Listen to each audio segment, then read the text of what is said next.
So welcome to everyone. It's a great pleasure to have you here in this 21st CFF session, Community for Future session. We have done already more than 20. Wow, that's great.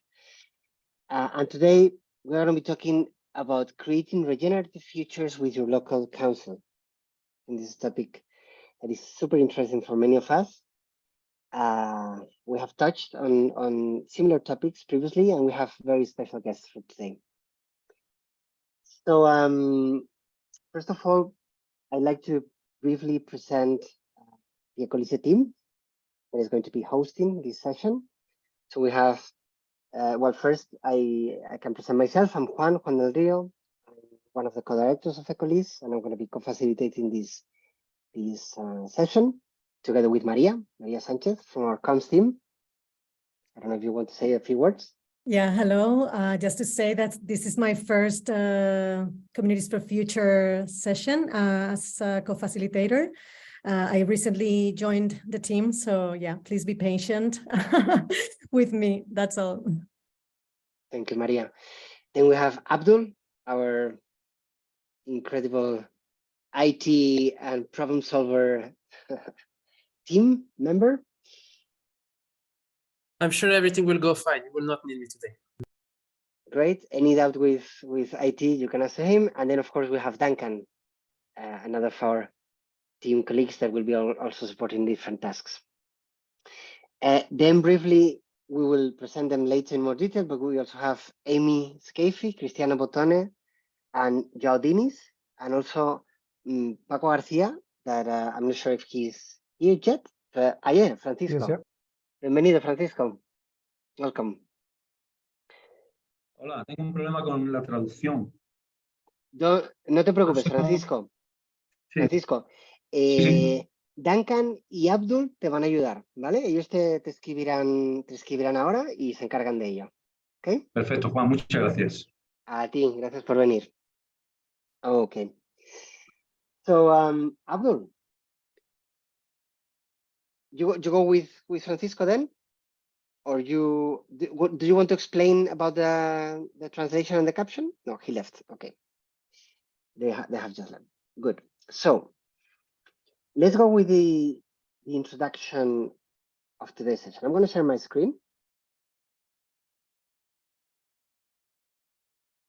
Okay. So for the ones that you haven't done it yet, Maria, could you please share the link of the presentation, of this presentation, to everyone in the chat? Like this, they can access to it while I explain in case they want. So today, the session is going to be in English, but for some of you, maybe English is not your first language, or you may need translation. We are going to experiment for the first time in one of our sessions with these live captions mode in Zoom. And one of our speakers, his main language is Spanish, so he will be speaking in Spanish. So that's why it's important that you activate it. Okay. So here you have the instructions. It's quite easy, and you can look at it in the presentation. Abdul is the one leading this bit. So if you have any question, we can look at it. But I'm gonna go more into the intro of the session. So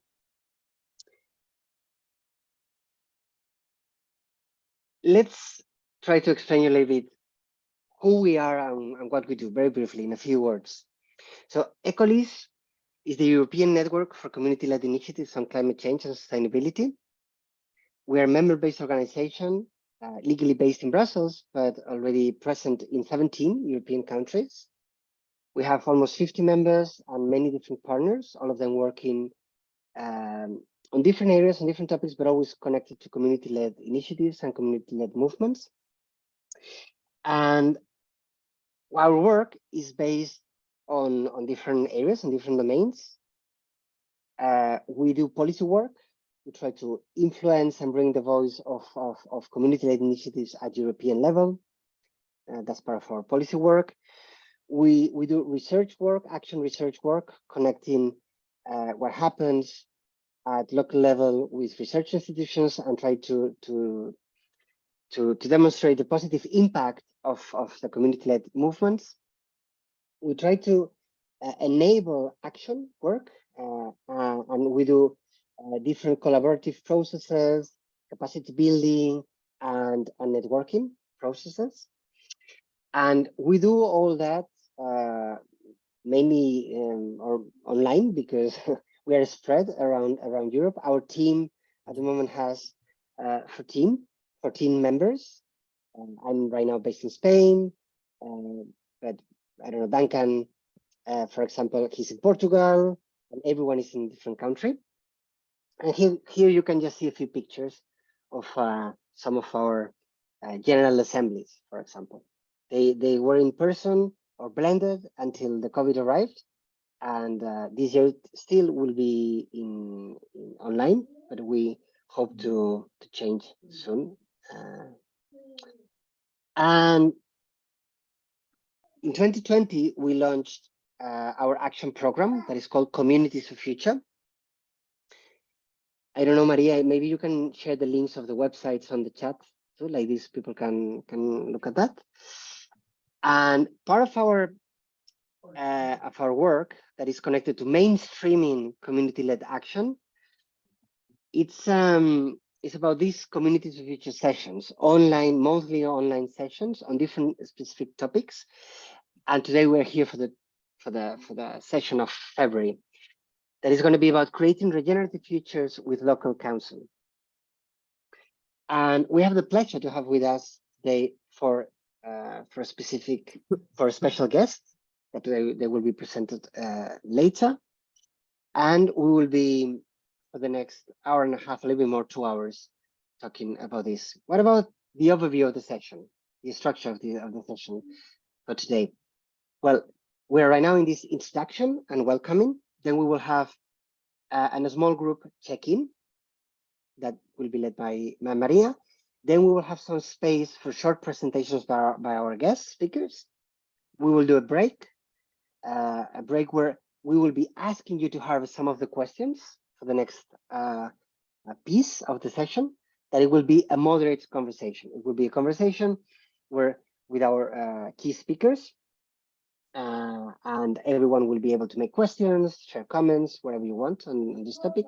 And finally, we will have a time for wrapping up, checking out, next steps, and so on. So it's a very straightforward structure. But ladies, you have an overview of it. So before we go to the check-in, I'm gonna stop sharing for a moment my screen. I just want to check with Duncan, Maria, and Abdul, if there's anything on the intro, on the framing that I've missed, maybe on the translations, anything that needs to be shared again, maybe for the newcomers, because we are 30 already. Everything's fine? Yeah, any need? No? Okay, so then, Maria, over to you for the check-in. Okay, thanks, Juan. So welcome, everyone. I'm gonna invite all of you to share your name, your country, and the organization or project you're involved with or you work for.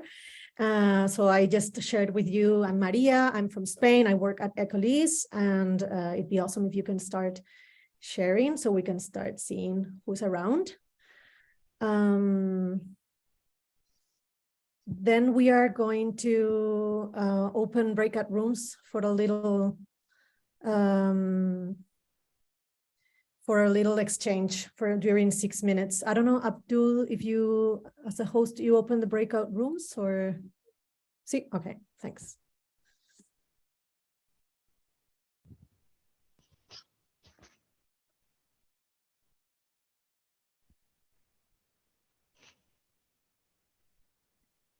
I'm thinking, Juan, about the Mentimeter, if I should be sharing on this chat now, the questions, so that people can start answering to them, or after the breakout rooms? No, the idea is in the breakouts. They do it in the breakouts. Nice. Okay, then let me explain. I'm gonna share a link with you, or yeah. You can share your screen if you want, like this. They can see the. No, I have a big. You want that I share it? I can share in the. in here. There's a link in here, or otherwise you can also go to Mentimeter website and add this code. And we are gonna ask you to, to answer these questions. What would you like to learn from this online session about regenerative futures with your local council? And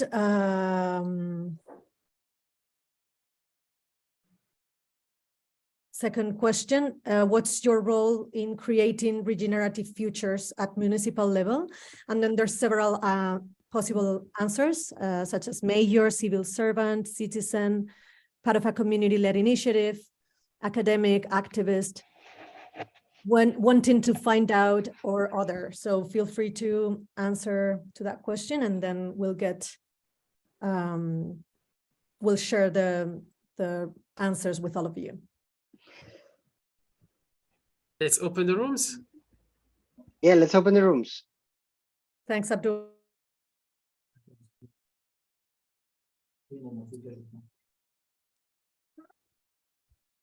Okay. So here I'm seeing, I hope you had time to share a little bit with your roommates. I'm reading some answers here in Abdul's screen. What would you like to learn from this online session about regenerative futures with your local council? Someone has their microphone open. Obstacles in, okay, so your answers were obstacles in cooperation, energy, tactics, influence, examples, active work, unlocking how to collaborate, communications, challenges, cooperation, mobility, learn interesting things, current development, successful collaboration, synergy, citizen engagement. Okay, so interesting. I think we won't have the time to touch on all of this, but hopefully a lot. And then let's go to the second question, Abdul, or maybe some people are still writing. What's your role in creating regenerative futures at municipal level? Okay, so here we have a civil servant, 4 part of a community-led initiative, 3 academics, 4 activists, and I'm sure there's a lot of people that didn't have the chance to answer, but at least we get a little sense of who's in the room. Welcome, everyone. Yeah, and I'll, yeah, okay, so I think Juan, maybe you want to give a little introduction to the speakers today, and then we will listen to their contributions. Sure, thank you, Maria. I'm gonna try to frame a little bit that space, and will you present them after me, after this framing, or do you want me to do it? Yeah, you sure. will do it now. Yeah, that's fine. Perfect. So, again, I'm gonna share my screen one more time.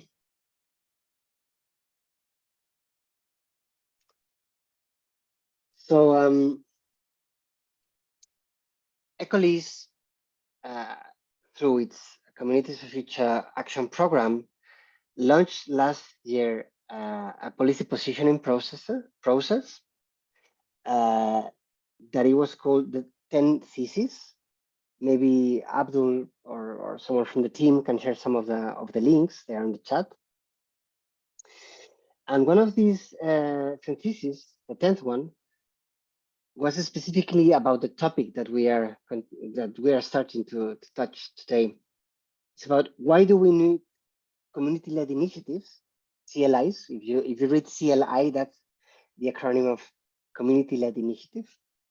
Why do community-led initiatives need to be strengthened by increased public support networks? Well, one of the challenges is that if we really want to have more impact in terms of social ecological transformative innovation, we can call it in many different ways, but basically in transformation, we need community-led initiatives to connect in different ways with the wider system. Just on their own, it's not enough, because we want to mainstream that work. We want to scale up. We want to have more critical mass. And that's why we need CLIs to connect with local authorities, with municipalities, with public institutions, etc. That specific interface of collaboration is super interesting and needed. And all of our speakers, our special guests, they have interesting experiences on that specific space, on that interface between the community-led initiative and the public sphere. What's the role of community-led initiatives and the municipality or the local authorities? Well, that can depend. But what we argue here in this thesis is that the community-led initiatives, they need to be leading that process, but the role of public institutions is crucial to facilitate and enable and support that process through different, I mean, in many different ways. Funding is one of them, but not only.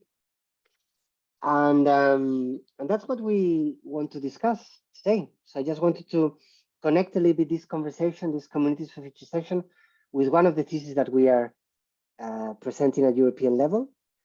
And I think that's enough for now. I don't want to take more space about our speakers.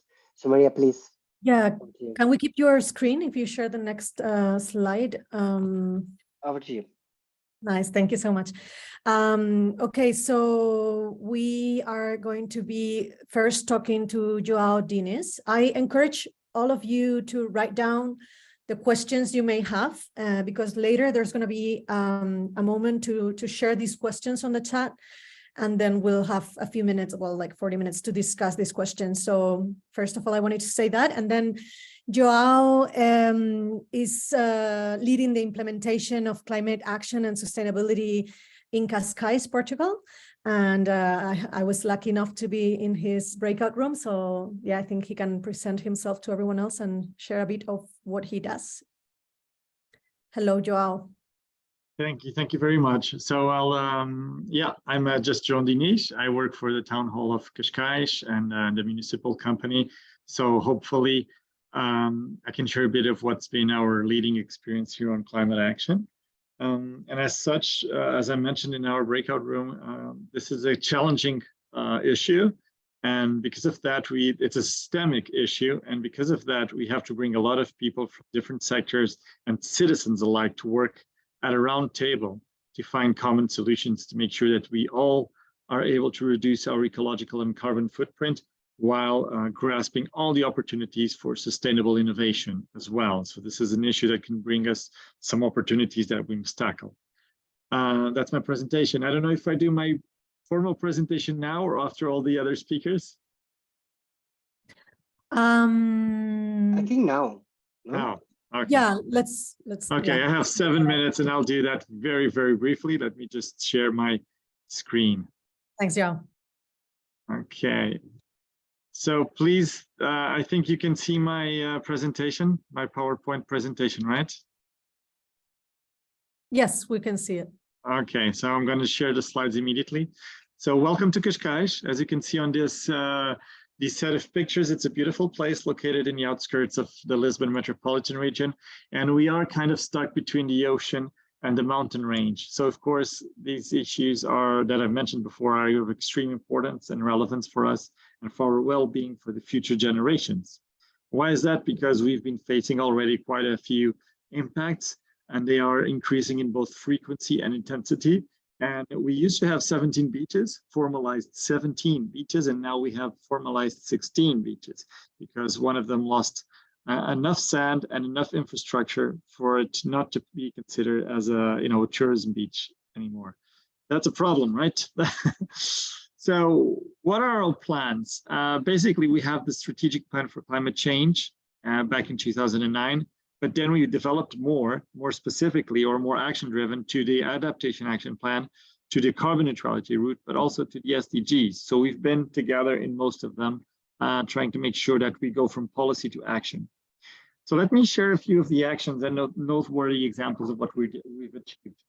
First of all, let's understand that the engagement of the civil community and the local community and all members of community is crucial for a successful implementation of climate action initiatives and policies. And because of that, for example, when we come and speak about climate action engagement or awareness or training capacitation, we obviously need to work together with the community. That's why we organize every year climate-thon events. We organize schooling activities for children to understand more about the climate action policies in Cascais and what they can do for it. We've been working with art exhibits, namely from Instagram accounts and from other artists, well-known or not so well-known artists, but they still do a wonderful job to make sure that people are more or less brought into attention what this subject is.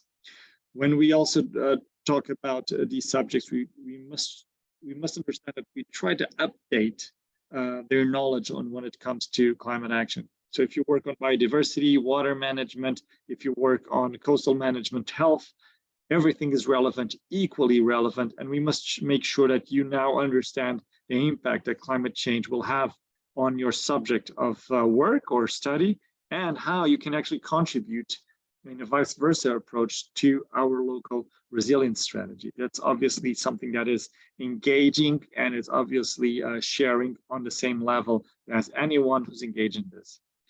One of our most noteworthy examples is the Adapt Cascais Fund.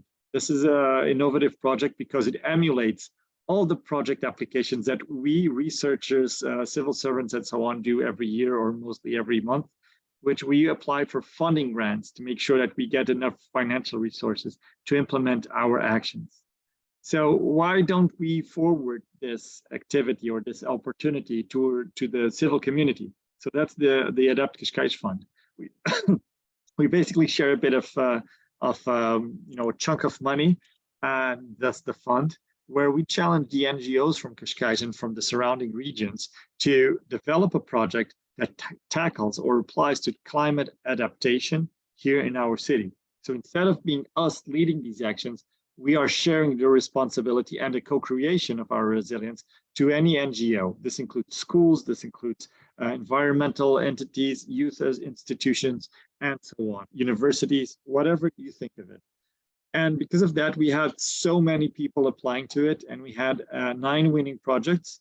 All of them were successfully implemented.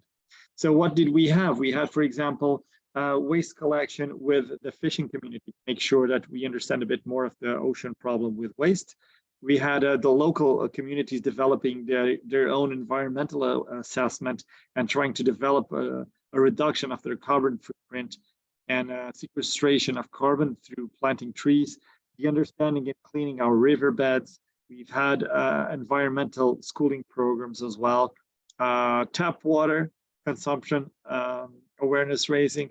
We had so many things going on, and these were ideas that were brought to life.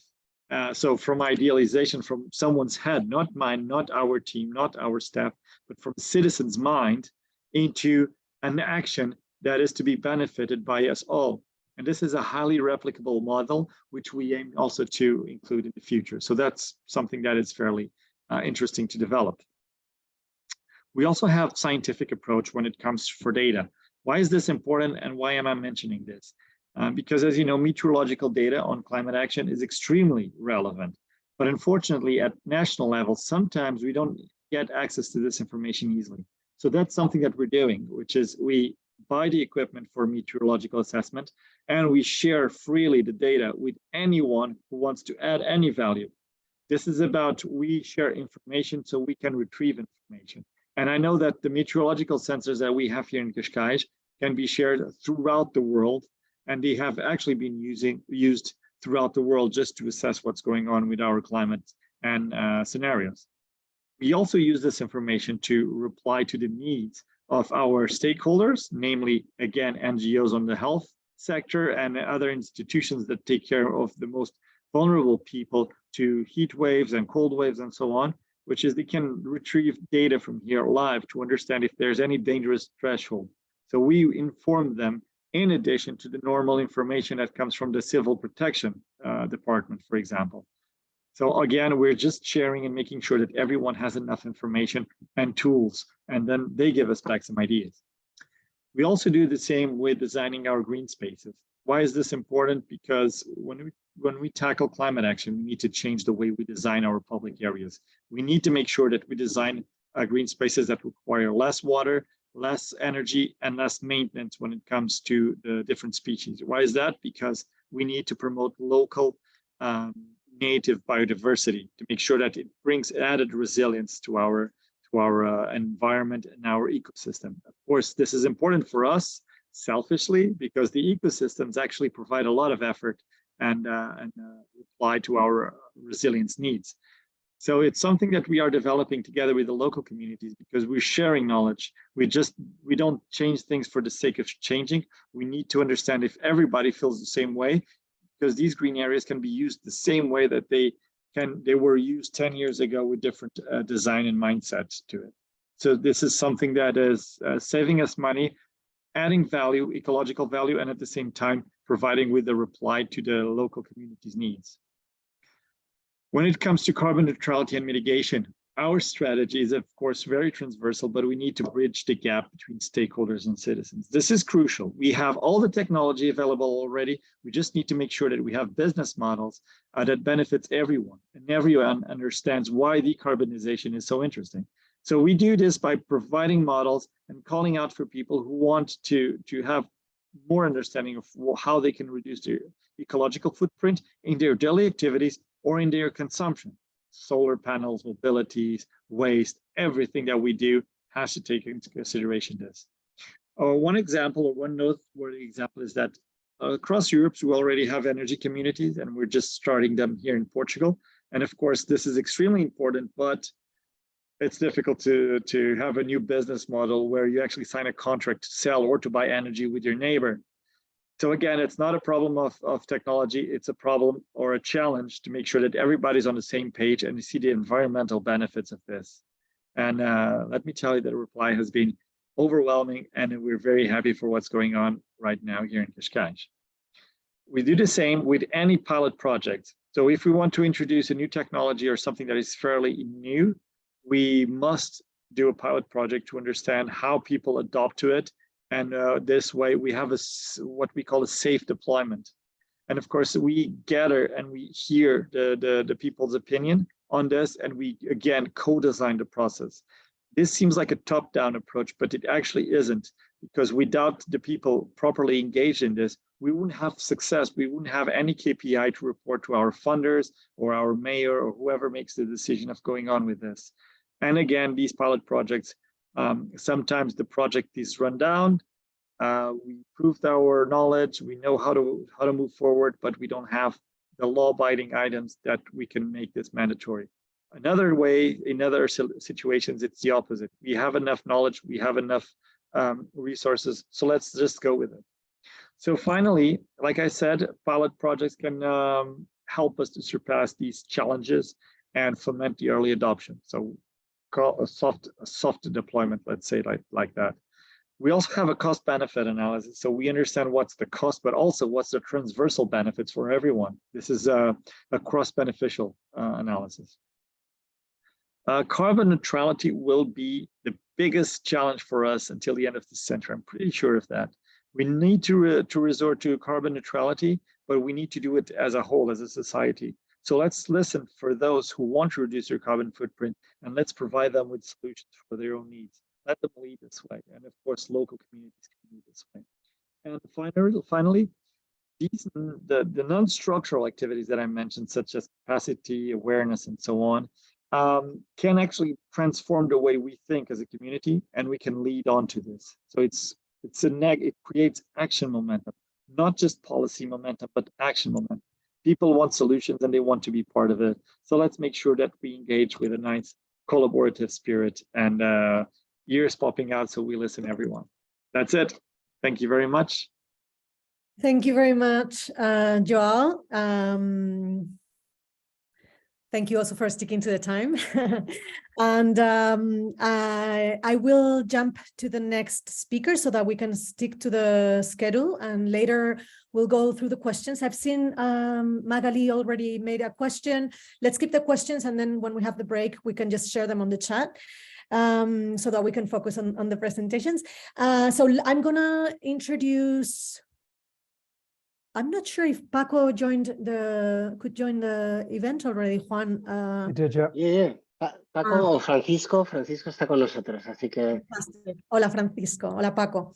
Okay, so I'm introducing Paco, who's the mayor of Almocita, Spain. He calls himself an activist on climate change and of the protection of natural environments and all living beings. Paco, todo tuyo el tiempo. Tienes unos 7-8 minutos para hacer la presentación y puedes explicarte, para presentarte tú mismo. Perfecto. Permíteme, por favor, compartir pantalla. Que ahora mismo no me lo permite. Vamos a ver.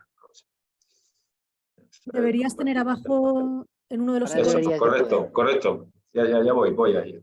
Venga, Bueno, Paco, gracias. Gracias, Juan. Bueno, primero agradeceros, la verdad, a la organización de este evento, que hayáis contado con Almocita, que hayáis contado conmigo para poder presentar nuestro proyecto, ¿no? Porque es un proyecto de largo recorrido, un proyecto que ya iniciamos hace unos años y, bueno, estamos ahondando en diferentes factores. Y bueno, vamos a ver. Le llamamos Almocita transitando desde la esencia, porque consideramos que el futuro debe partir del conocimiento que en el medio rural tienen nuestros antepasados, ¿no? Del manejo de la tierra, del manejo de nuestros cultivos, de la herencia que hemos recibido sobre nuestro entorno y el medio ambiente, ¿no? Perdonad, no sé por qué no me deja desplazarme. No te preocupes, quizás dando, Bueno, en fin, no lo sé. Bueno, no sé por qué no me permite desplazarme. Bueno, Quizás dale al la intro, verdad es que al tenía botón, unas imágenes. Inténtalo, no te preocupes. Además, Almocita es preciosa, así que... Ya, es que tengo unas imágenes bastante chulas, pero bueno. Bueno, os cuento. ¿Dónde tienes la presentación? Que a lo mejor la puedo compartir yo desde aquí, si no. No está la tengo. colgada en internet, ¿no? No creo. Vale, pues nada. Espera, a ver. Bueno. No sé por qué no me permite. A lo mejor deja de compartir la pantalla un momento. Some little IT life problems, don't worry. Thank you for your patience. Vale.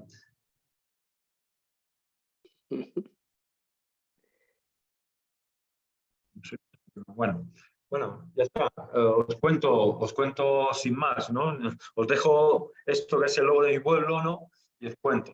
Bueno, nosotros, para la gente de Europa, ¿no? Estamos en España, en Andalucía y muy cerca de Sierra Nevada. Es decir, nosotros tenemos Sierra Nevada al norte y al sur el poniente de Almería, ¿no? La zona de los invernaderos. Estamos en una zona de montaña donde este año, por ejemplo, ha nevado, ¿no? Y estamos a temperaturas incluso bajo cero en algunos puntos de la noche. Así que es una zona de Almería muy desconocida, con un río, no un río como se conoce en Europa, ríos que sean transitables, sino que es un pequeño río, ¿no? Pero bueno, es una zona húmeda, ¿no? Y bueno, nosotros desde aquí hemos intentado pues crear como un pequeño laboratorio para expandir ciertos principios sobre sostenibilidad que sean aplicables a otros municipios.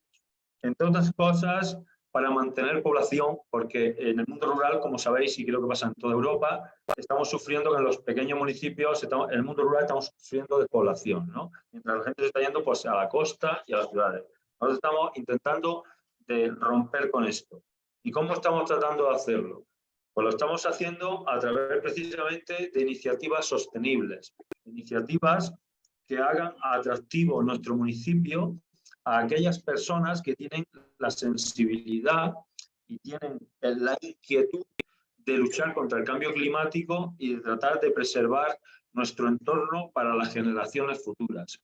Para ello, entre otras cosas, hemos creado un banco de tierras agrícolas que están abandonadas, que son de vecinos mayores. Hemos creado un banco de tierras para que aquellas personas que lo deseen puedan venir y puedan buscarse la vida o ejercer, bueno, como ayuda, tener un pequeño terreno para cultivar.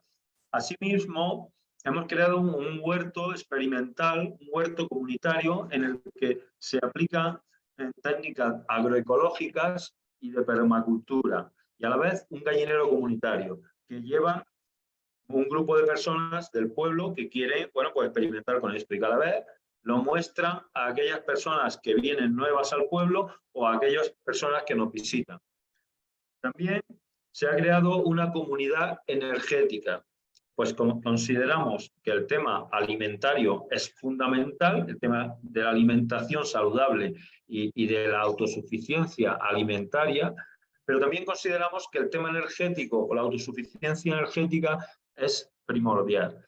Entonces, a través de, bueno, hemos creado una cooperativa de economía social en la que están implicadas muchas familias del pueblo y hemos creado una comunidad energética. Nos suministramos energía de unas plantas que son municipales y a la vez algunas pequeñas instalaciones que tienen algunos vecinos y las repartimos entre todos los vecinos y vecinas que son miembros de esta comunidad, que hoy son 20 familias, pero en el futuro queremos que sea todo el pueblo. Asimismo, creemos que un pilar fundamental para el desarrollo de nuestro pueblo y para, en el fondo, pues que la gente que vive aquí, que es fundamental, sean felices, es la cultura. Por ello, un pilar fundamental de nuestra estrategia es el tema cultural. Tenemos poesía en nuestras paredes, tenemos murales, tenemos esculturas en nuestro entorno natural, tenemos diferentes acciones, tenemos un grupo de música que ha recuperado música tradicional de esta zona. En fin, la gente, al final, buscamos que se sienta empoderada y se sienta orgullosa de vivir en nuestro entorno y se sienta feliz de estar aquí. Asimismo, pues estamos tratando de crear biodiversidad a través con la colaboración de otras asociaciones del pueblo, ¿no? Y hay una asociación que tiene colmenas para dinamizar la biodiversidad del entorno. Asimismo, hay varios grupos de consumo que producen y reparten alimentos en el entorno de nuestro pueblo y en los pueblos cercanos. Y la base de todo esto, al final, o en el principio, o en la base de todo, está la democracia participativa, es decir, que nuestros vecinos y vecinas se sientan copartícipes e implicados en todos estos proyectos. Esto hace que estos proyectos funcionen y que salgan hacia adelante. Una de las últimas cosas que hemos hecho ha sido eliminar el tráfico rodado en el pueblo y el aparcamiento de los vehículos dentro del casco urbano. Lo hemos sacado fuera del casco urbano. Esto solo es posible porque los vecinos y vecinas de Almócita han decidido que así sea. Si los vecinos no hubieran estado de acuerdo, esto, aunque el ayuntamiento hubiera puesto esa iniciativa, hubiese sido imposible. Asimismo, estamos tratando de reciclar y de compostar la materia orgánica. La materia orgánica que se produce en las casas a través de 3 composteras municipales que la está gestionando una asociación del pueblo que se llama Trotamundos Animado, pues estamos tratando esa basura orgánica, la estamos convirtiendo en compost y la estamos devolviendo a los huertos y a los jardines del pueblo. En fin, os podría contar 1000 cosas más, pero la verdad es que como tenemos el tiempo limitado, me voy a quedar aquí. Vale, Yo Juan. muy agradecido a la organización, de verdad que siento que no hayamos podido hacer la presentación y además las dificultades con el idioma, lo siento, es una cosa pendiente que tengo, pero no sé, en algún momento lo haré. Y Gracias. bueno, de verdad agradeceros que nos hayáis dado la oportunidad de estar aquí. Gracias, Paco. Hemos tenido algunos problemas técnicos y no hemos podido, desafortunadamente, ver las traducciones. Juan. No, iba a decir, María, que me acaban de pasar, lo digo, Paco, para que lo sepas, la presentación. Entonces la tengo aquí. I have the presentation that he wasn't able to show to all of you, and they just sent it to me by email, and I can share it with you. It's really beautiful. So it's just a pity because the place is awesome. Vale, Paco, por lo menos vamos a poder compartir la presentación y voy a hacer un pequeño resumen rápido en inglés para que, bueno, pues por lo menos los que no hayan podido entenderte en español. Okay, sorry, so apologies for the tech issue. Gracias. For everyone who doesn't understand Spanish. Paco was actually sharing super interesting initiatives that have taken place in his municipality, and such as land for people to use and cultivate food, a communal chicken coop. They do communal energy. They also encourage a lot of culture through art installations. And they work with a lot of local associations. And he was sharing how in the foundation of their work is the participatory democracy. And for example, through that process, I see that Juan is now sharing the presentation. Thanks, Juan. For example, thanks to that, there's no cars allowed inside of the village, which is something that couldn't have happened otherwise. I'm sorry that I have to make this super short summary, but we also need to stick to the schedule. So I'll introduce now Amy Skive.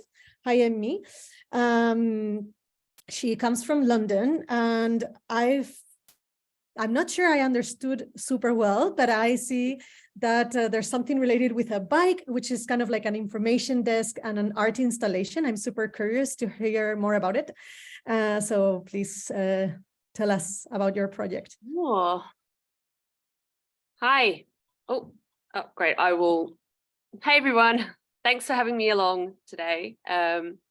Great. I will start sharing my screen and start telling you the story of yes, my little bike, my mobile climate space to talk, to have conversations. So yes, so can everyone see? This feels like okay. Can everyone see that okay? Yeah. Okay, great. So yeah, so I was a photographer, and I was also doing lots of like climate activism with photography, and I've always wondered, like, why are we're always so bad at talking about climate change, you know, like we're just so bad about it. There's so much the way we've talked about climate in the current cultural narrative is it's just laced through with guilt, anxiety, doom. It's always kind of talked about in this real sort of like individualized thing, like almost like, you know what, because you flew and you eat your steak, we're all going to die. So of course no one wants to talk about it, like it's because it's like, you know, quite depressing.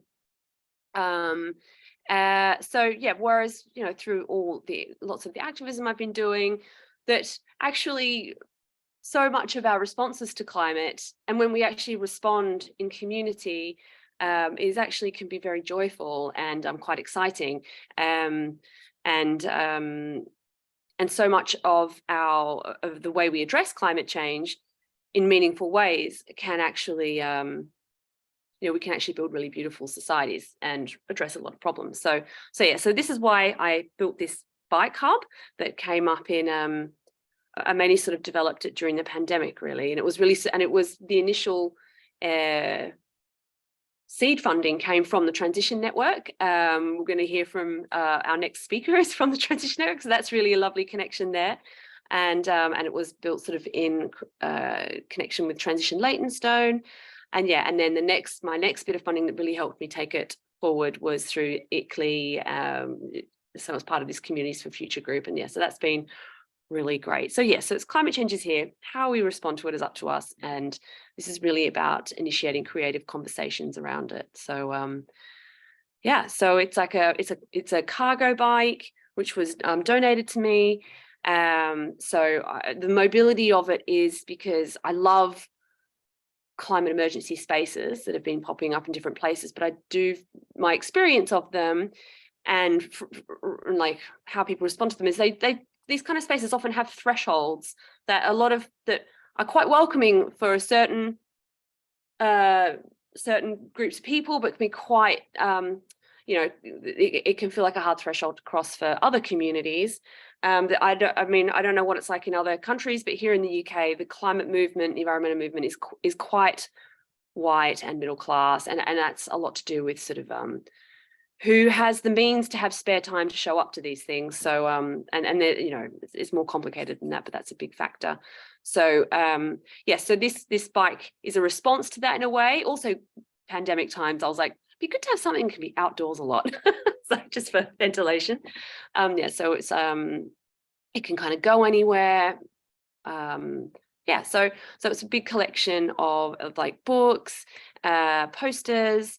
There's some like activities, different activities where you can like compost your climate feelings, or like I've been having like you can like make a little mini placard that is about like being a voice for the voiceless. Then there's like sort of, and I also have a map about all the local, I'll come to that. There's a map as well.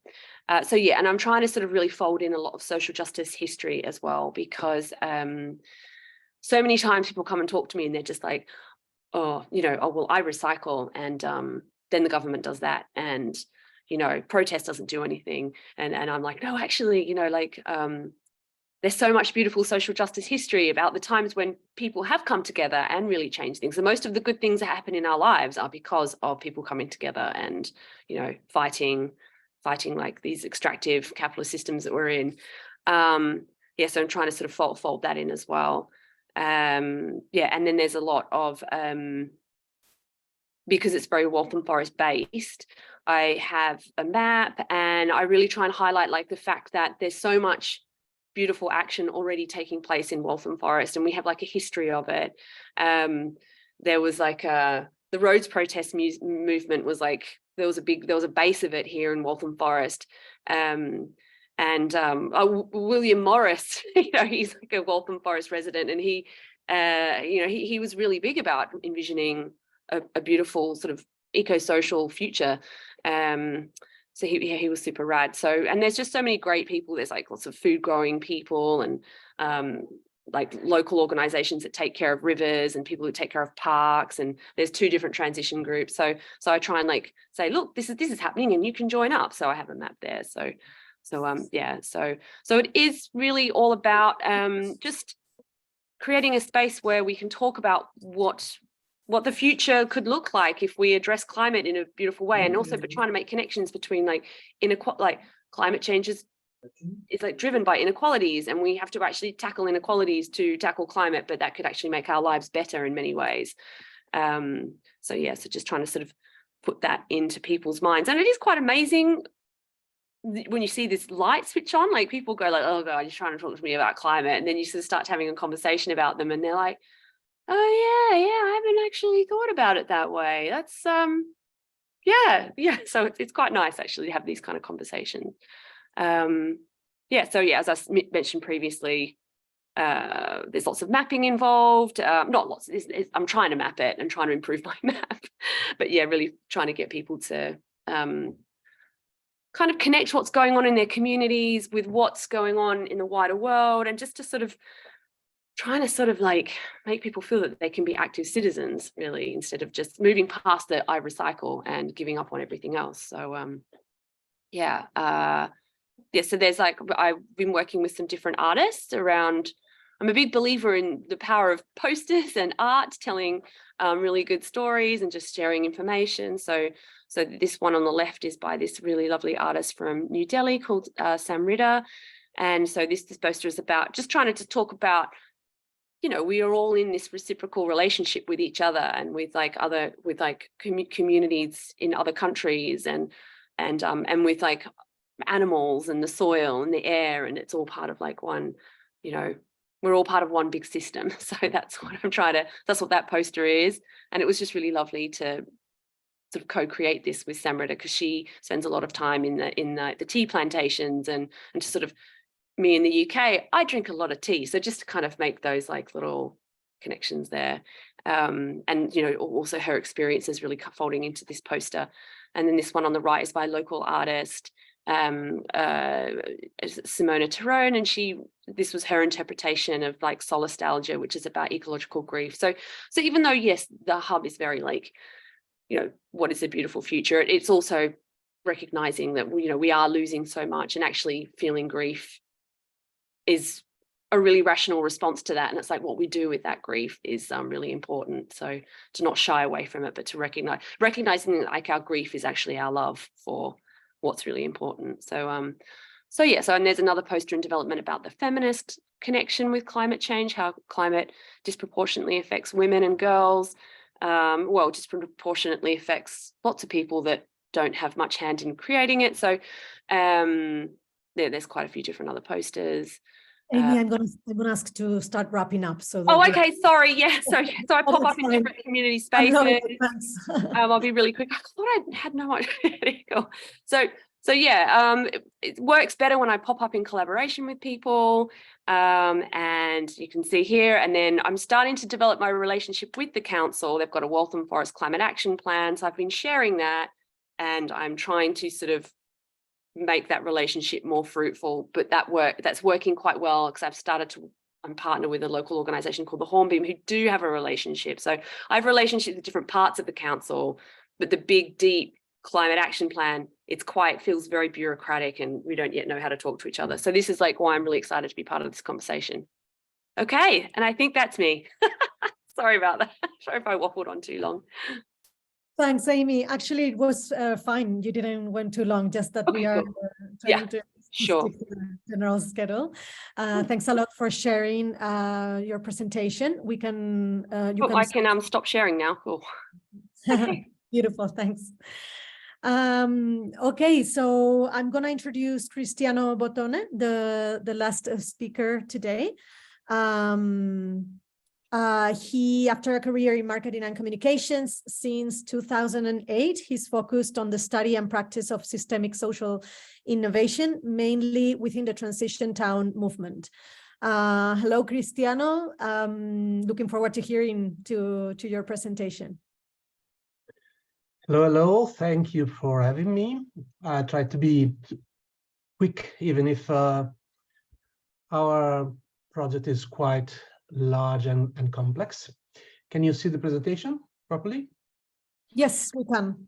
Okay, so basically, this is a sort of a spin-off of the transition town movement experience. I mean, since 2005 or so, this movement went around doing a lot of experiments and using facilitations and using new approaches to see if it was possible to start from somewhere in the community, particularly at the grassroots level at the beginning, and moving into something transforming the community, transitioning the community to a sustainable future. And we learned a lot, but in the end, what we were seeing is that there's a lot going on. You saw in the previous presentation, and we have already at least 10 years of very hard working around many different communities. Not in this movement, but there are so many different organizations trying to do things, so many different people, so many different administration. But the hard reality is that not much is happening. We decided to reduce carbon emission, and since from that point in history, we raised carbon emission of 60%. So we are not succeeding, basically. We are doing a lot, but nothing really with an impact in the world is happening. So that was our starting point, trying to decide to design a completely different approach. We saw already the point, we should be able to move a whole community. So not only little parts, not only nice gems in the community towards just transition. So a world which is completely different from the one we live in at the moment. So this is the purpose of this local transformation toolkit, which is a set of things that you can use together, basically to be really systemic, because we talk a lot about being systemic, but you very, very, very rarely see something that looks like systemic. Even all the policies that we have at local or international EU level, for instance, are not systemic at all. I mean, they are all based in the model of the system as it is. So the idea was to try a different way to do this. And the first concept is that this kind of approach is something that you try to wrap around the whole community and everything that is happening in that community. So it doesn't matter if there are few or many things happening. It doesn't matter if there are different way of trying to solve the problems at local level. So it can be something very institutional. It can be people protesting. It can be plans from the municipality or the national government. It can be something very, very small and little, just somebody starting a food garden in the backyard. Well, it doesn't matter. The point is, can we put everything together in a way that is going to start moving the community towards this so-called just transition? And this was the idea, and this was our job when we started to collect all the different experience we saw around in the world. And we wanted to design a methodology which is a lot about not what we do, but it's a lot about how we do it, because we see that there we have a lot of problems. Listen, there's a lot of money going around at this moment. There's money to do nearly everything, but not what is needed. That's the problem. So we need to change not only the quality of the action, but we really need to change the quality of the system around us. Otherwise, we will not end seeing something interesting happening at a larger scale. We can see beautiful little things happening, and we saw a lot of that, but not a change of the whole system. So basically, the idea was to have a tool that helps the community to take care of their stuff at local level, at the same time being able and be aware of the necessity of a connection to other communities. So say an horizontal way to interact with other communities around you. But even more important, developing this ability to send messages upstairs, so to the upper level, to be influent to the upper level, to get to the point to change the rules of the system, to get to the point to change the policy at regional, national, global level. And the good news is, well, in our little experiment, this seems possible. So why not to try? And this is why we are trying. So the system has a number of functions, which is really very systemic. So it creates a way to evaluate and make diagnosis of the situation of the community, co-design, co-implementation. There's a large toolbox, because what we see often is try to do the good thing, but with the wrong tool. Basically, we very often we say, like driving a nail with a sponge. No, it's, well, if you try hard, you can succeed in the end, but it's horrible. If you have a hammer, it's much better. And instead, if you want to have a nice shower with a hammer, it's not particularly pleasurable. So Cristiano, sorry, I'm gonna again ask you to start wrapping up. Sorry for the time pressure. Thanks. Okay. So basically, what we do is to provide the community a path to do that. And what is important with this path is that we find a way to put together the different elements of the community, particularly those that normally don't talk to each other. And that's very important. And providing them a space where the rules are completely different. And this makes possible to start making completely different decisions. So the process is going to provide very different kind of solution to those that we normally see. And yeah, this is it. It's not easy to understand. It's a very large methodology, but in case you can ask for more details, and I'll post a link in the chat if you want to know a little bit more. Okay. Thank you, Cristiano. Appreciate that you are all trying to have a lot of information in very little time. It's intense, but it does help us move on. So thank you, everyone.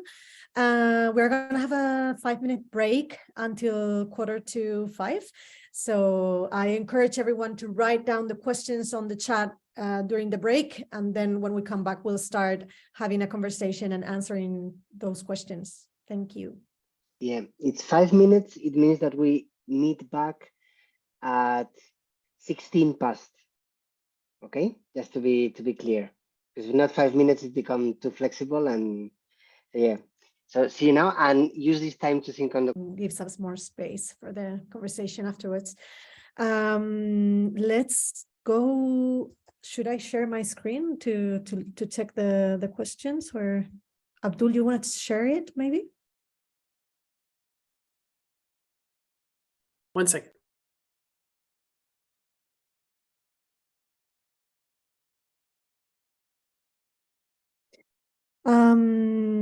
Okay, so the first question, it was from Magali. She wrote it on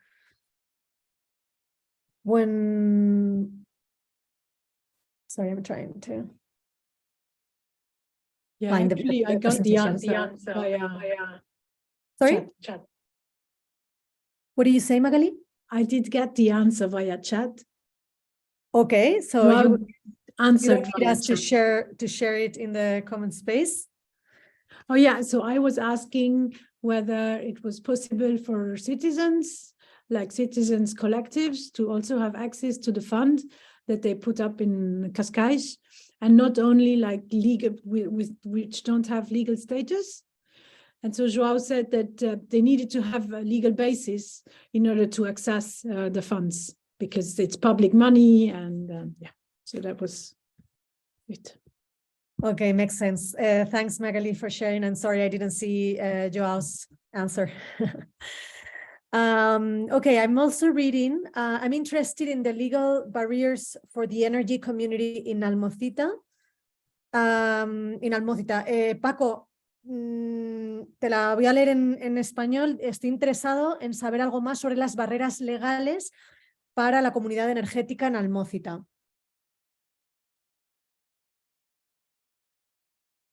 No sé, I'm not sure if Paco is here now. Okay.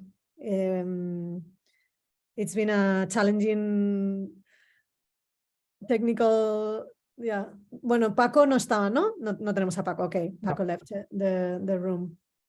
Well, I'm sorry, Tommaso, that we cannot answer your question. Hopefully, if you want to leave your contact somewhere, maybe we can just put you in contact with Paco somehow. No problem. Don't worry.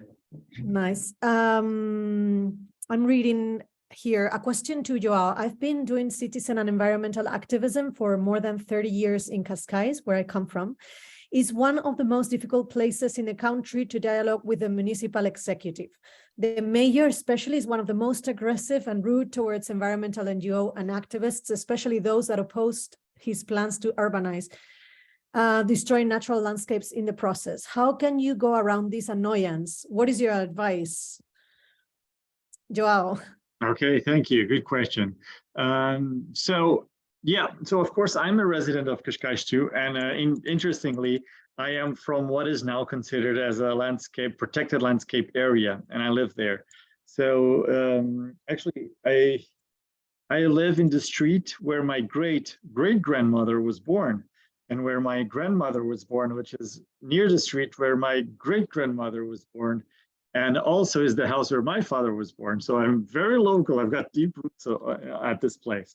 So I know exactly what's going on in the urban development that we've been seeing recently. This is a very complex theme when it comes to urban development and the engagement of cities and citizens in it, because this replies directly to national law and regulation. So when we are trying to assess the right of land ownership and housing ownership, which is, by the way, a very interesting subject here in Portugal recently, the downholds don't necessarily have the power to make decisions. So let's give ourselves an example. I own a house, right? And my house is probably worth, I don't know, let's say 10 million euros. So I'll be a multimillionaire myself. What is the right and what is the tools that any citizen, such as ourselves, NGOs or whatever, have to prevent me from asking the price that I want? What are the tools that ones have? Okay, there are plenty of tax rules. There's plenty of fiscal obligations that I'll have to fulfill. I'll probably lose half my money in tax, but I can ask whatever I want. And no one is entitled to tell me what I should or shouldn't do with my own property. Okay, so this is a very interesting subject that people tend to forget. This is something, for example, a very interesting debate on people when we come, for example, housing problems in cities and the use of houses for tourism purposes, such as Airbnbs and so on. So when is enough enough? So if I have a house and I want to rent it for my own benefit is one thing, but if I'm an investor, if I'm speculating on housing, if I'm buying a lot of houses just for tourism purposes, then I'm adding a lot of pressure on housing. So when is the line where we should have privacy for our own and the right for our own housing, or we should have a, let's say, a liberal right for our housing? What happens in Cascais is actually, let's say, some sort of a perfect storm. Cascais is beautiful. We have so many, we live by the coast. If not, we can go to the mountains. And when this happens in an European level, in one of the poorest countries in Europe, what happens is there's a lot of demand now for housing. Anyone that comes from a richer country, and all of the European countries are richer than we are, they can really easily buy a house. Who am I or us to sell, yes, we should buy, or we should let them buy or not? So it's a bit of an issue here. We have to discuss. So when the mayor says, when you say that the mayor is difficult to talk through, it's actually not the mayor, it's the law and the regulation that we have to fulfill, because he's taking punches from the other side as well, and he's taking a lot of punches. People tend to forget that, for example, this executive board was the one who ended a lot of urban development at São João do Estoril, more or less 10 to 15 years ago. That would be 5,000 more houses in apartments there than before. We tend to forget that this is the mayor or the executive members that ended finally through law. They went to court to fight to this with the Abano, which is a protected landscape of 300 hectares from being built. Again, I'm not sure if it was 2,000 luxury houses and golf courses, and they ended this. And so people say, okay, we're destroying our natural heritage. Well, we are going as much as the law allows us to defend. And then we have the other people on the other side. We have the legal rights to build on this land. So when is enough enough? And my advice to you would be, we have so many participatory structures and projects. And of course, there's so many opportunities to build bridges. And that's something that I would advise. Let's always try to build bridges, and let's try to create an empathy to the other side and say, what are we doing here? Why can't we get our way? Or why are we not willing to let you take your own way? Of course, this is not as simple as it seems, but the dialogue is fundamental to understand each other's rights and each other's perspectives. And trust me, I know, because as I said from the beginning, I live in one of probably the most desired area nowadays. It wasn't 20 years ago. It wasn't 20 years or 40 years ago. But nowadays, it's probably one of the most desired destinations to live in all of Europe. And how are we going to fight this demand? So that's the question that I left to you. And the second is, how can we use the existing legal tools to stop that? I think that's a bit of the reply or the subject that you were trying to reach out. If not, tell me again, and I'll try to reply better. Thank you, Joao. Thank you so much for the good response. And we have two questions here. One of them was for Paco, that Paco is back.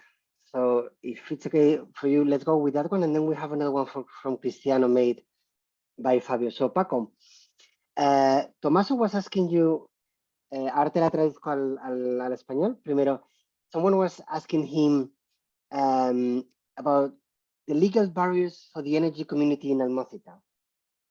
Tomaso was interested to know more about that. Paco,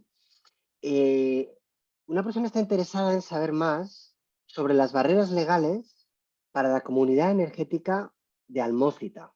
No sé si podrías compartir un poco sobre eso. Sí, sí, claro. Bueno, en principio, lo primero es qué figura jurídica creas para hacer la comunidad energética, ¿no?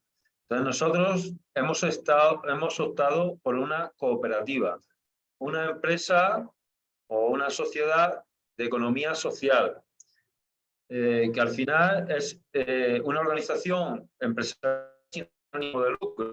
Si beneficios que se obtengan se reincorporan a la propia organización, ¿no? Es decir, que al final va en beneficio de todos los componentes de la propia comunidad y del municipio en general, ¿no?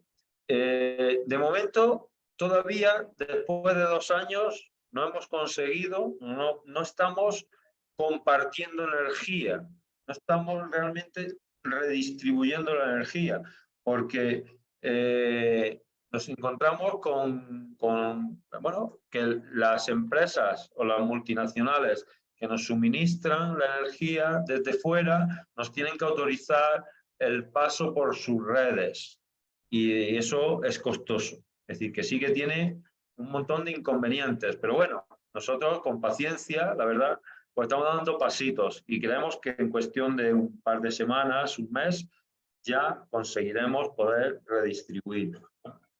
Es decir, que es un camino bastante complicado, lento, que eso de alguna manera nos crea cierta frustración, porque nosotros vamos mucho más rápido que la realidad, que los inconvenientes a los que nos enfrentamos, pero bueno, yo creo que poquito a poco lo vamos a conseguir. Muchas gracias, Paco. Tommy, just to check if the response was, yeah, that was, so I don't know if you could understand, but I'm going to try to summarize very briefly in a way if you couldn't, well, I don't know if the captions worked, but basically what Paco said is that in terms of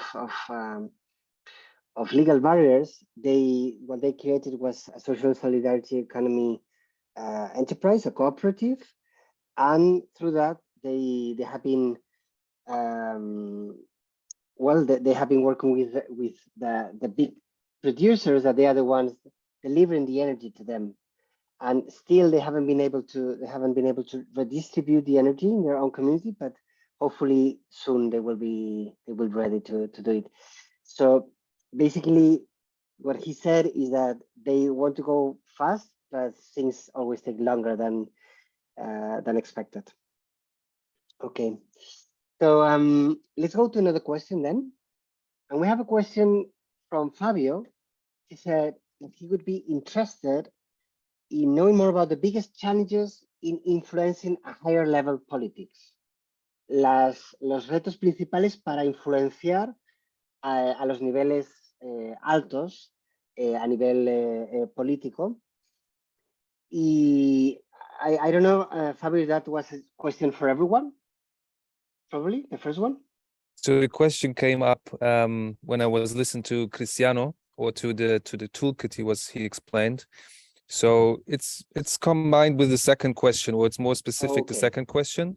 But I think the first one is so comprehensive, it's not a question to really give an answer to, but maybe to give an idea in the context of the toolbox Cristiano was talking about.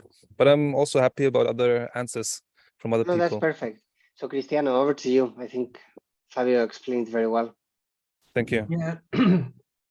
Yeah, basically, if you get to the point to have a work community, so local government, local activism, businesses, and other public or not public body organization working together strategically, at the upper level, they will notice this.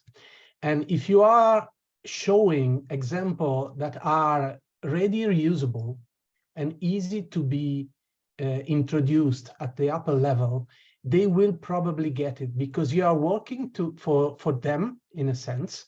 They will get all the benefits, but at the same time you will change the game at a bigger level. I give you a practical example. Many years ago, in my region in Italy, we were the only region in Europe, I think, with every municipalities within the covenant of mayor. I don't know if you know the EU scheme. And of course, this was a commitment of the regional government.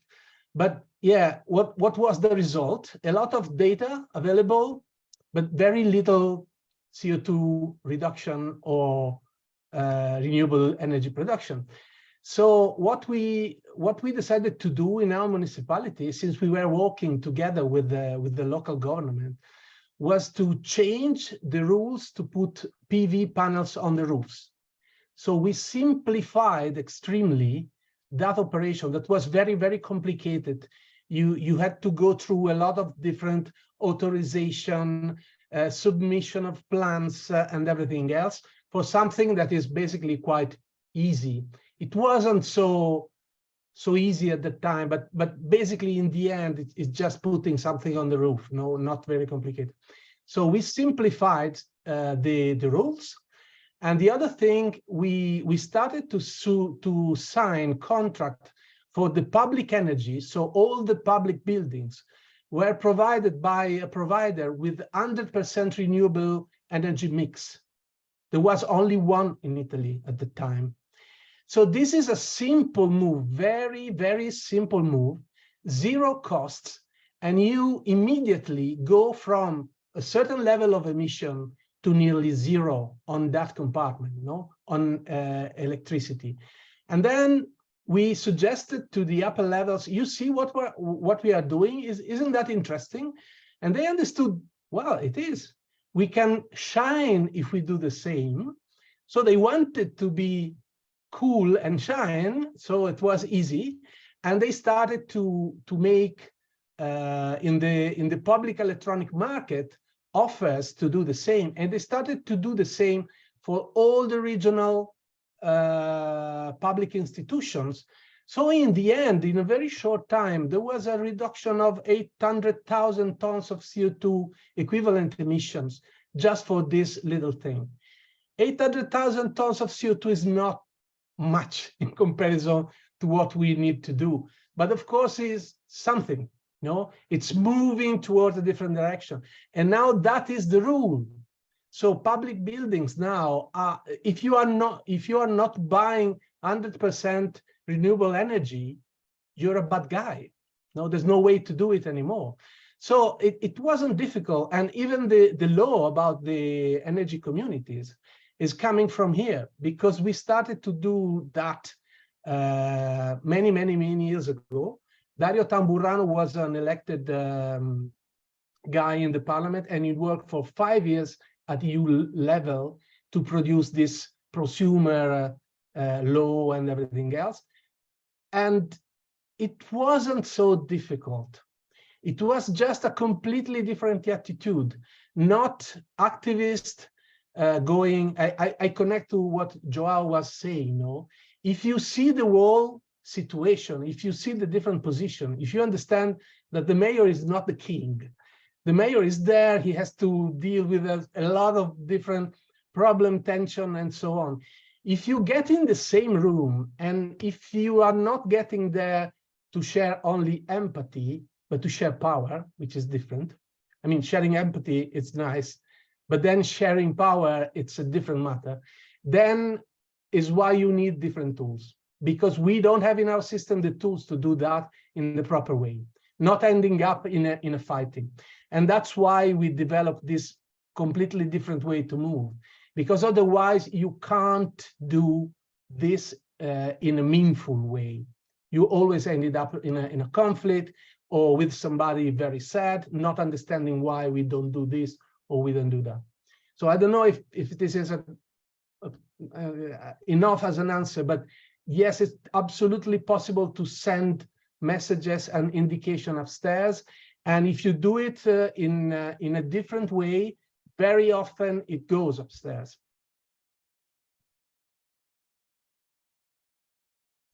Thank you so much, Cristiano. Very, very interesting answer. And I must say, because I've been working together with Cristiano for several years in what was that seed of the LTT, that is an amazing and very, very interesting project. I really encourage you to dive deeper into the methodology. And we have another question, and this is a question that I want to make personally to some of these speakers. I'm aware that at least in Amy's experience, and also for Paco in Almocita, the role of the art and creativity, Paco, luego te lo traduzco, ¿vale? The role of art and creativity has been super important, crucial, in this case, from Amy more from the civil society, and from Paco more from the local authorities side. Has been very important to foster local participation.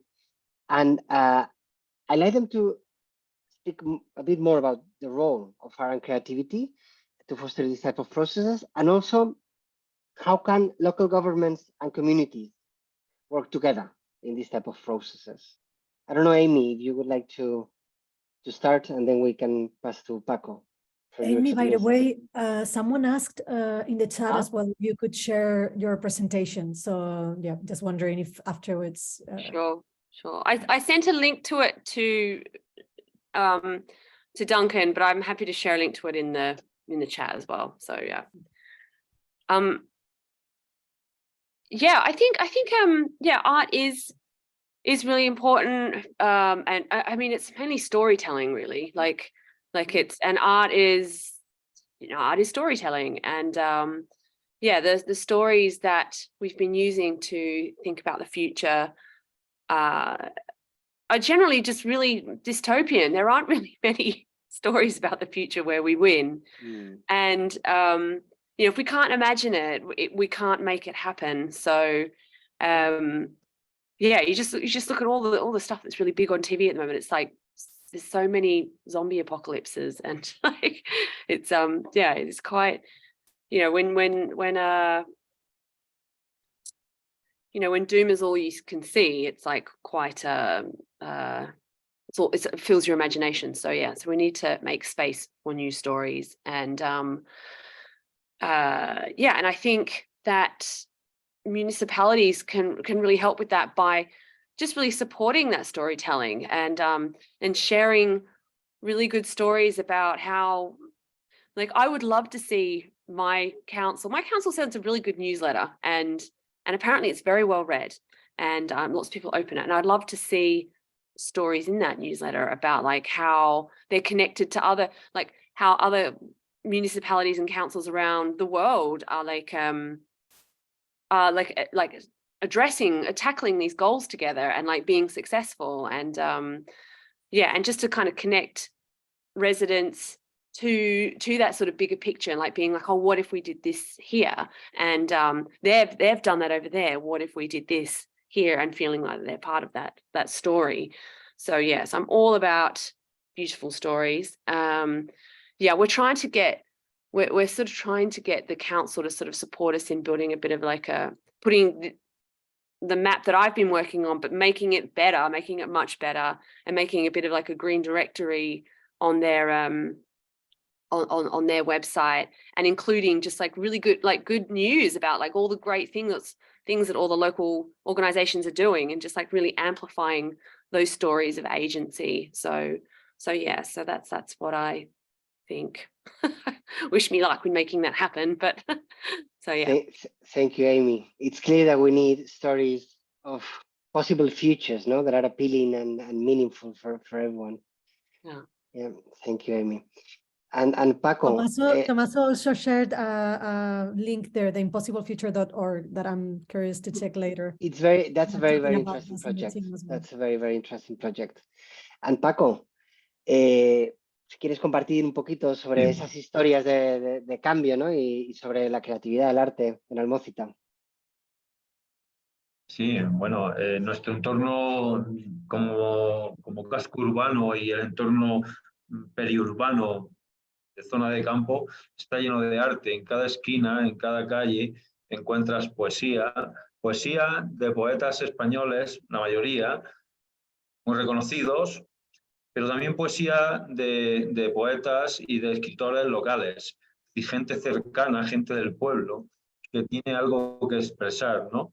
O un mural, dibujo, pintura, una escultura hecha con materiales reciclados. Es decir, esto hace pues que nuestros vecinos, cuando se levantan ya por la mañana y salen a la calle, pues se empapen un poco de buenas vibraciones, ¿no? De buenas intenciones, y de que el mundo, la cultura en el mundo es un pilar fundamental, ¿no? Y a la vez se sientan orgullosos de las cosas que hacen sus propios vecinos, de lo que se hace en su pueblo. Se sientan orgullosos de vivir en este medio y no echen en falta ni necesiten otros, es decir, no tengan esa necesidad de otros ámbitos o de otros espacios más grandes, ¿no? Porque además tenemos también un club de lectura, ¿no? En el que compartimos libros y leemos y compartimos ideas. Es decir, que llevamos a cabo acciones pues, para que la gente, que el mundo rural no sea un mundo como el tópico que existe por ahí, ¿no? De mundo atrasado, sino que sea un mundo vivo, dinámico, donde la cultura sea un elemento fundamental. Muchas gracias, Paco. Gracias a vosotros. Básicamente que the art is present in every corner, in every wall, you know, in many different ways, with painting, with poetry, and that helps them to, you know, in a rural, because they live in a very small village in a rural area, and that really helps them to, you know, to create a place where they really want to live, no, and to, yeah, and to be attractive for them and for others, and through that to do participation in the village. Okay, pues do we have more questions, Maria? Checking. I'm double checking, yeah. Abdul made a question to me, but wait. And while we wait for another question, please, if you have any question, you can go. And also any of the speakers, if there's anything else that you want to share or anything that has been expressed, go ahead. I've just shared also in the chat about a film that will be released this spring, a film that I'm co-directing, and it's specifically about that, on narratives of change and possibility. And Almócita is one of the many experiences that appears in the documentary. And then, okay, there's another example from Jean McPhail. I don't know, Jim, if you want to share it, you can open your mic also, like this we can hear any voice. Hi, can you hear me? Yeah. Yes. Great, thanks. I mentioned it, I'm not actually a journalist except for local small newspapers, but the Sojo solutions-based journalism is, oh.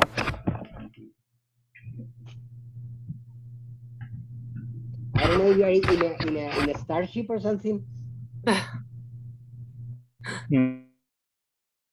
It's taking its time. I'm laid up after an operation, so I thought I'd keep it off. Anyway, solutions-based journalism, an organization worldwide, they are quite aware of what we've talked about, that this apocalypse coming and so on. That's not their approach. They found that actually by reporting on even pilot studies where people have accomplished something or attempted to, they speak to fact-based. They don't try to hide everything in a Pollyanna approach. They are very open. They're quite direct about how they're trying to bring a message across in a number of things, as I say, social justice, poverty, violence, big part in the climate action. Their resources are free to anybody, so check that link. In fact, check the full scope of this. And Thank you. they have a number of webinars free to attend for anybody. Thank you, Jim. You're welcome. So we have time for Amy? what? Two more questions. I think Amy was doing like that. I don't know if she wants to speak. Oh no, I did. Okay. I did. So, Sorry. Oh, I didn't realize I was unmuted. I did have a question for Cristiano. Are there any examples of like municipality communities in countries outside of Italy using your toolkit? Because I was just wondering if there's like a difference in governance and how applicable it is to other places. Yeah, I pasted the link because the project was developed within a project that was called Municipalities in Transition. After the 4 years of the project, and you can go to the Municipalities in Transition website and see all the different phases, because I mean, we did a lot of tests around the world in very different places to see if it was, because you start from theory.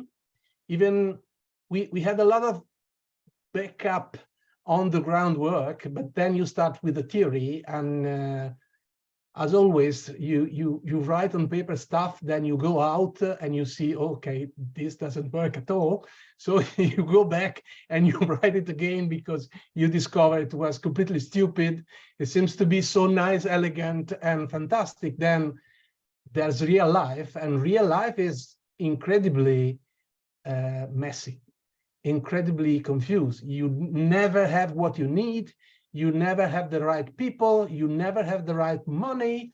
It's difficult. Reality is difficult. So we went through many iterations of the methodology, and we are still changing it. But there you can find different examples of use. What I really, really recommend, please don't look at what they did, because what they did is not interesting for you. And how they did it, which is interesting, because what they did can be great where they were in the situation, giving their resources, and can be absolutely horrible in your place. So this idea of best practice and good practice, if you study systems and you study complex adaptive systems, it doesn't exist in complexity. There are no good practice in complexity. There are only emergence practice. So the point is, when we see something that seems good, we want to do it. Okay? What? Oh, how nice, the girl going around with the trolley, with the books. Okay, can be absolutely beautiful there and can be a big problem somewhere else. And we have a lot of that, and that's a big problem. Like, I don't know, planting trees. No, is that planting trees? Is that good? It depends. Very often it's terrible. No, but we don't want to do that, particularly on the activist side and on the politician side. We want to take something shiny or in the fashion of the moment, and we want to do it to feel we are doing something, or on the political side to please people. They have to vote to me. And that is why we are not moving forward that much, because we really need to think before doing that something, understand what we do, and if it's good in our place, if it connects with the real needs of the place, and so on. But that's feasible. So, well, yeah, we can change. Maybe. Thank you, Amy and Cristiano. And maybe we have a very last question. With this, we will close this space and then we will close the session. But a very last question for the four of the speakers. Maybe we don't have time for everyone to reply, but I'd like just to try to do it concisely. It's not an easy question, but it's about the obstacles, because all of you work from different perspectives. Some of you more from the civil society, others more from the local authority perspective. So what are the obstacles to long-lasting engagement of CLIs, of community-led initiatives with the local councils and vice versa? I mean, what are the obstacles for that collaboration to happen? I don't know if there's anything in your experience that you want to share, something that can unblock. Maybe I see Joao. So if Joao, you want to start, and let's try to be concise like this, maybe we can have a few words from each other. Yeah, just very briefly. I've already mentioned in my previous reply the challenges of the different perspectives that people have, and I would say the lack of empathy that is created in a dialogue. So the first thing is to create a healthy bridge. Let's have a fruitful conversation about where do we stand? What unites us? What divides us? And then, okay, we need to create a bridge. What tools do we have, or what tools do we have to develop? This might sound very superficial, but it's actually the biggest challenge. It's to sit people in their own perspectives and talk to each other. So it's not necessarily the town hall, or it's not necessarily the people, but sometimes this was just said before. We have very aggressive people that go on our social media attacking us for cutting down one single tree and making a lot of noise around it. But we have to do it because it's legally mandatory, because that tree is in poor health. That's an example. Now, is this a good way to start the issue? Of course it isn't. There are way more solutions for us to understand why do we do this.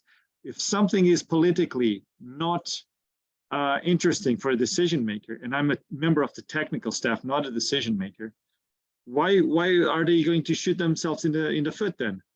There must be a reason. So that's what I would say. And as a technical staff member, I'm usually in a very privileged position, which is I sit there and I listen to both sides of the fire, and I try to, let's find a bridge, and I try to do that. That's actually my work. So I'm really enjoying that. But it's the biggest challenge.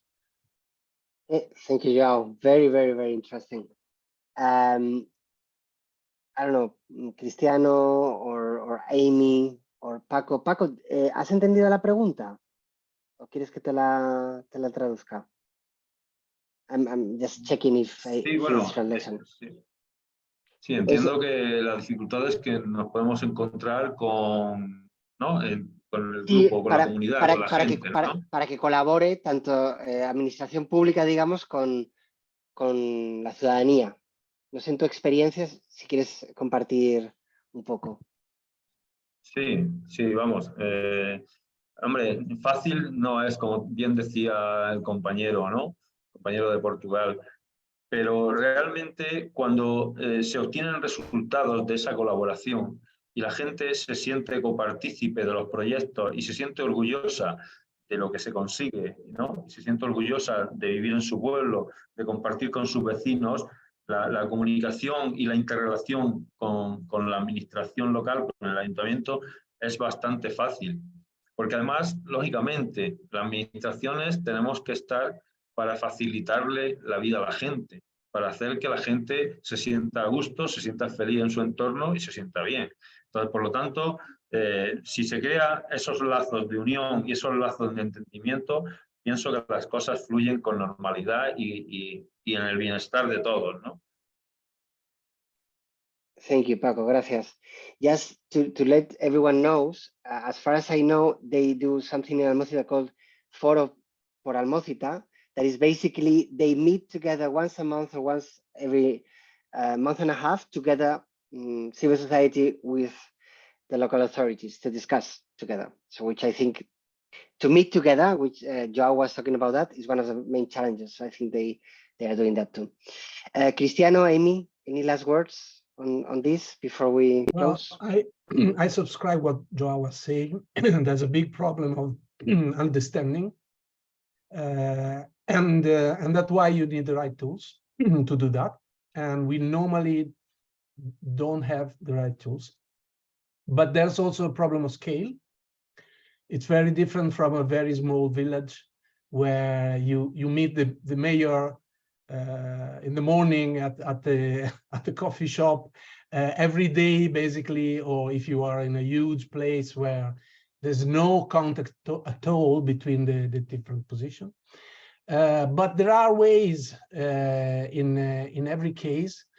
I think that the biggest challenge at the moment is that even when you realize a very good harmony there, then you have to meet the system, and the system is just preventing you to do anything sensible about the problem that we have. And that's why you have to reach higher level to change the rules, because otherwise, even when you get there and you have everything in place and you have a good dialogue going on, then you discover that in most of our countries is very, very difficult to get the money and put the money in the right things.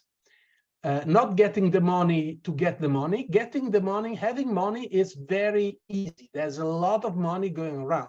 It's difficult to get the money and do something sensible because of the system that you have around. And that's why you also have to involve big industries and people with a lot of resources in the process, because I suspect that we will be too slow.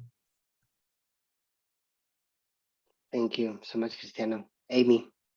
Yeah, I mean, as I mentioned earlier, my experience, I'm still kind of early in the experience with the council, but I'm working with the Hornbeam and some other organizations, and what I'm just sort of discovering is this whole, like, yeah, the sort of bureaucratic nightmare of actually just getting money. The council's like, oh, you know, how can we support you? You know, we want to hear about what you need and how the climate, you know, how your groups need help to help us address climate.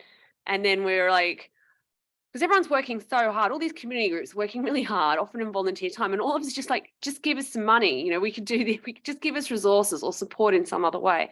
And then you have this really amazing thing, and I'm sure you're all aware of it, where they go, well, cool, okay, well, thanks for all of that. Now we have to go to a procurement process, and then because you've inputted in this, you can't actually apply, and then it goes to like another, and then the procurement process favors private companies, and then sometimes, and like there is an example that's happened at our council where the private company has got this contract and done all this work, that now the little community organization that fed into this process is now going around on their own time repairing some of the stuff that's happened. And it's just like, what a waste of energy and resources. So that's frustrating. So yeah.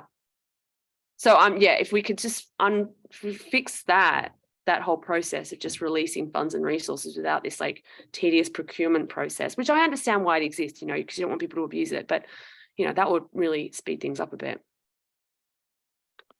Thank you so much, Amy. I think it's super, super great to have here all these views, because all of us, we are in different positions, isn't it?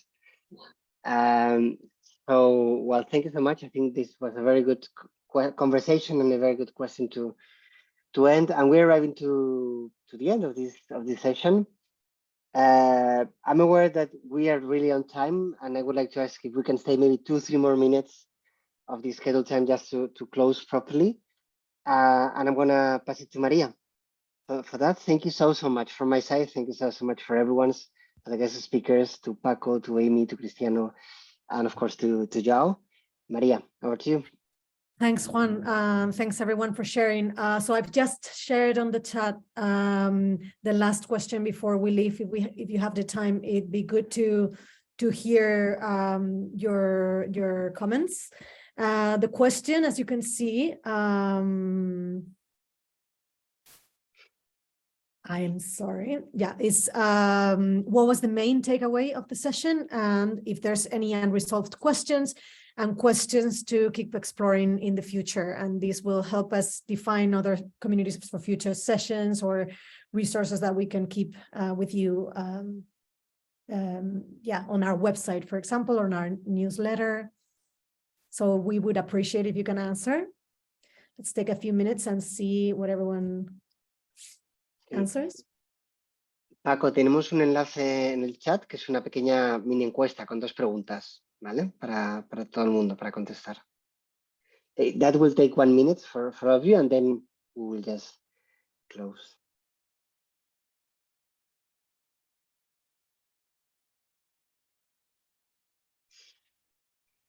I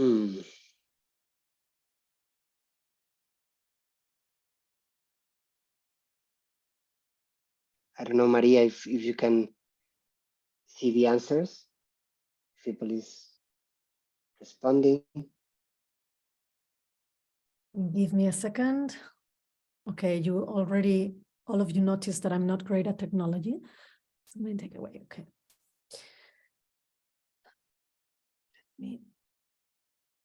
I don't know, Abdul, otherwise if you can share your screen. I don't know why it's not up. Now, okay, I can share my screen. Sure. Oh, okay, you're sharing. No? You took it out. Go ahead. You have it. Yeah, okay. So the main takeaway, your answers are, we can change. Beautiful. Compromise, dialogue, inspiration, information, aligned perspectives, systemic approach, perspective, scale matters, diverse actors needed, tools for funding, contacts to use going for, focus on how we do it. And let's see if I'm able to do this. Go ahead, Maria. You are doing very well. And the unresolved questions. Just somehow takes long for me to, yeah, now. Okay, how to spread right tools, dealing with tensions, how to get diverse group, what best space to use, how to develop trust, and adapting to local scene. Okay, so these are questions to keep exploring in the future, food for thought for all of us. And yeah, thank you everyone for your time. I hope I think we're finishing here. Juan, I don't know if you want to wrap it up. No, we're just closing. Just to let you know that you can, we would like you to follow us in our website, in Communities for Future website, in our social media. Every month we host one online session on different topics, and we really invite you to follow us there. So it was a great pleasure. Thank you so much. It has been 2-hour session, and we're here together after. So yeah, it has been great. A lot of friends. You can also turn on your mic and you can say goodbye. Like this, we can hear everyone's voice. That's also nice. Thank you to everyone, and thank you to the speakers. Ciao a tutti.